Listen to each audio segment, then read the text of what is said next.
Trump को लगा अरे मोदी को कुछ भी बोलो वो तो मान जाता है, तो सारा इथेनॉल यहाँ पे आ रहा है और ये हमारी गाड़ियों में जा रहे हैं, तो ये हम कतई नहीं होने देंगे। ट्रम्प वहाँ यहाँ पे बैठ के डिसाइड कर रहा है। इवन यूएस में आपको ये जान के ताजुब होगा कि अमेरिका में E20 नहीं है, वहाँ पे E5 है, E10 है और वो भी ऑप्शनल है, जबकि दुनिया में सबसे ज्यादा इथेनॉल यूएस बनाता है। लेकिन यूएस अपना जितना भी इथेनॉल एक्सेस होता है वो नालियों में बहा देता है। अरविंद केजरीवाल जी ने ये बात साफ कह दी कि जितना इथेनॉल भारत इंपोर्ट करता है वो पूरा का पूरा यूएस से आता है। तो मोदी जी ही जवाबदेह हैं इसके कारण, और मोदी जी को ये डिसीजन लेना है इसको वापस लेने। 30 करोड़ गाड़ियां हैं सड़क पे जो पेट्रोल की गाड़ियां हैं, वो इथेनॉल E20 लाने के कारण उनकी माइलेज कम हो रही है, गाड़ियां टूट रही हैं, सड़कों में मैकेनिक रिपेयर, बहुत ज़्यादा लोग परेशान हैं। स्वागत है इनकलाब हिंदी में। मैं हूं कामरान सैफ। इस वक्त हम आम आदमी पार्टी के कार्यालय के अंदर मौजूद हैं और आज हमारे साथ बातचीत करने के लिए जैस्मिन शाह, जो कि नेशनल स्पोक पर्सन है आम आदमी पार्टी के, वो मौजूद हैं। आज क्या कुछ हुआ, चूँकि PM आवास के पास जाना था आम आदमी पार्टी के, तो तमाम बड़े नेता थे, अरविंद केजरीवाल जी, संजय सिंह जी,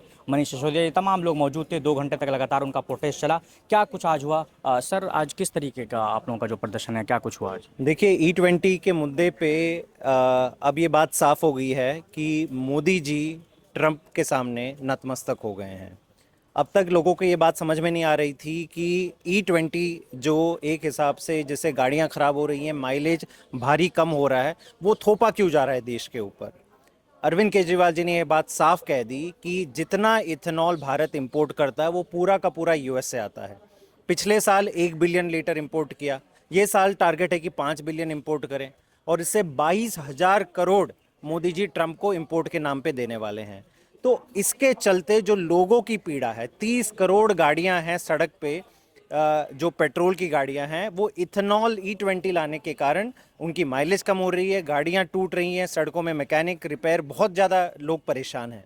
तो उनकी आवाज़ लेके, हालांकि हमारे पास 2 लाख से ज़्यादा पिटिशंस आए थे, 100 लोग जो एक्चुअल विक्टिम्स हैं E20 के, वो खुद आए थे आज की मार्च में शामिल करने के लिए। हम एकदम पीसफुल प्रोटेस्ट करना चाह रहे थे, मार्च करना चाह रहे थे और मोदी जी को उनकी पिटिशंस, उनकी जनता की आवाज़ पहुंचाना चाह रहे थे। लेकिन दुख है कि मोदी जी भारत के चुने हुए प्रधानमंत्री कम, भारत के राजा, भारत के सुल्तान के रूप में राज कर रहे हैं, किसी भी लोगों से बात नहीं कर रहे हैं। नीट मैटर हुआ, जेनजी ने प्रोटेस्ट किया, मोदी जी ने बोला मैं बात नहीं करूंगा, किसी और को भी आगे नहीं किया। आज भी जो E20 का मुद्दा है, ना मोदी जी मिलने के लिए तैयार थे, ना कोई उनका नेता मिलने के लिए तैयार था। दिल्ली पुलिस के सिपाही को आगे कर दिया। 100 लोगों को रोकने के लिए मुझे लग रहा है 5 या 4 हज़ार उन्होंने पुलिस कर्मी और जो रैपिड एक्शन फोर्स के लोगों को आगे कर दिया। हमको पहले ही बैरिकेड करके रोक दिया गया। फिर भी हमने दो घंटे वहाँ पे इंतजार किया कि मोदी जी तक शायद बात नहीं पहुँची, लेकिन उन्होंने बोला हमें, दिल्ली पुलिस ने, कि नहीं जी मोदी जी तक हमने बात पहुँचा दी। मोदी जी बोला मैं कतई नहीं मिलूंगा आप लोगों से, लेकिन जो पिटिशन है आप दिल्ली पुलिस की गाड़ी में रखवा दीजिए, मेरे तक पहुंच जाएगी। तो आज वो हम करके पहुंचे। आज का संघर्ष ये था कि लोगों की आवाज़ हमें मोदी जी तक पहुंचानी थी। आगे ये संघर्ष जारी रहेगा।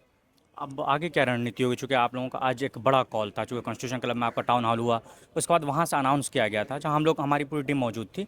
तो उसके बाद से ये था कि आज 4 अगस्त को एक बड़ा प्रदर्शन, लेकिन इस प्रोटेस्ट को लगभग आप लोगों को जिस तरीके से पुलिस ने रोक दिया और ख़त्म कर दिया, आगे क्या रणनीति कुछ ऐसा है? नहीं, आगे जो भी रणनीति आगे आपको बताते रहेंगे, लेकिन जब तक मोदी जी और भाजपा सरकार E20 वापस नहीं ले लेती या फिर E20 ऑप्शन नहीं कर देती, लोगों की पीड़ा को हम आम आदमी पार्टी, अरविंद केजरीवाल जी उठाते रहेंगे। और जैसे नीट पेपर मुद्दे पे सरकार को झुकना पड़, देखिए ये लोकतंत्र है, लोकतंत्र में जनता की चलनी चाहिए, जनता के सर पर बैठे हुए राजाओं की नहीं चलनी चाहिए।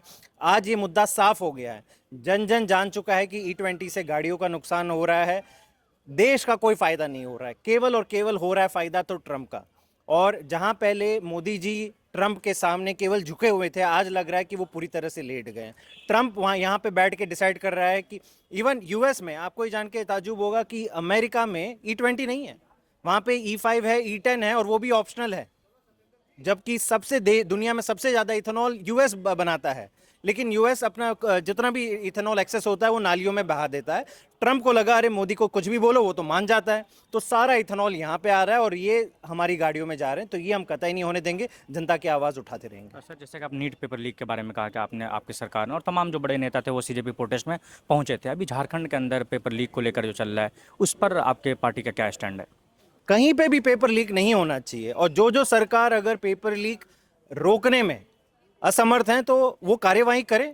और क्यों झारखंड, अहमदाबाद में, गुजरात में इतने सारे पेपर लीक हुए, यूपी की सरकार देख लीजिए, वहाँ पे कांस्टेबल हो या टीचर हो या प्रोफेसर हो, सब पेपर लीक हो रहे हैं। राजस्थान में पेपर लीक हो रहे हैं, बिहार में पेपर लीक हो रहे हैं। तो जहाँ जहाँ जिस जिस की सरकार है वो जवाबदेही तय हो। बच्चों के भविष्य का मुद्दा है, उनसे खिलवाड़ नहीं होना चाहिए। सर एक और नैरेटिव फैलाया जा रहा है सोशल मीडिया पर कि अब अरविंद केजरीवाल जी के पास कोई मुद्दा नहीं है, इसलिए E20 को लेकर चूंकि पंजाब में इलेक्शन आने वाला है, इस तरीके का नैरेटिव भी फैलाया जा रहा है। आप विश्वास करते हैं E20 मुद्दा नहीं है? बिल्कुल मुद्दा है, बड़ा मुद्दा है, 30 करोड़ का क्यों पूछते हैं? देखिए, जो अंधभक्त जो लोग हैं, जो मान चुके हैं कि भाई भाजपा जो कह दे वो मतलब भगवान का शब्द हो गया, तो फिर उनसे बहस करने में हमारा टाइम ही वेस्ट होता है। हम जनता के मुद्दे उठाते रहेंगे। E20 आज की तारीख में अमीर हो, गरीब हो, मिडिल क्लास हो, सब इससे दुखी हैं और ये हम कतई भी इसको एक्सेप्ट नहीं करेंगे। मोदी जी को E20 वापस लेना होगा। शुक्रिया। आखिरी सवाल कि सर E20 को लेकर हरदीप पुरी सिंह जी जो कि पेट्रोलियम मिनिस्टर हैं, वो कितने जिम्मेदार हैं, और जहां तक लगातार लोग नितिन गडकरी जी से रेजिग्नेशन की अरे मांग, देखो, दोनों ये में कौन कितने जिम्मेदार? मुझे एक चीज़ बता दीजिए, E20 देश में तब लाया गया जब कैबिनेट ने डिसीजन लिया। तो क्या कैबिनेट में हरदीप पुरी की चलती है या प्रधानमंत्री मोदी की चलती है? कैबिनेट में गडकरी की चलती है, प्रधानमंत्री, अरे मोदी जी का डिसीजन है। मोदी जी का डिसीजन है वो। मतलब ये तो सबको बेसिक है कि कैसे कैबिनेट चलता है, कौन डिसीजन लेता है। तो मोदी जी ही जवाबदेह हैं इसके कारण, और मोदी जी को ये डिसीजन लेना है इसको वापस लेने का। ठीक, थैंक यू सर। तो ये थे जो कि spoke person, national spoke person है आम आदमी पार्टी के जैस्मिन शाह जी, जो कि इन तमाम मुद्दों पर हमें गहराई से विश्लेषण करके बता रहे थे कि आखिर क्या कुछ मुद्दा है। तो आप देखते रहिए इनकलाब हिंदी। मैं कामरान सैफ, कैमरे के पीछे साहिब आलम, इनकलाब हिंदी, दिल्ली।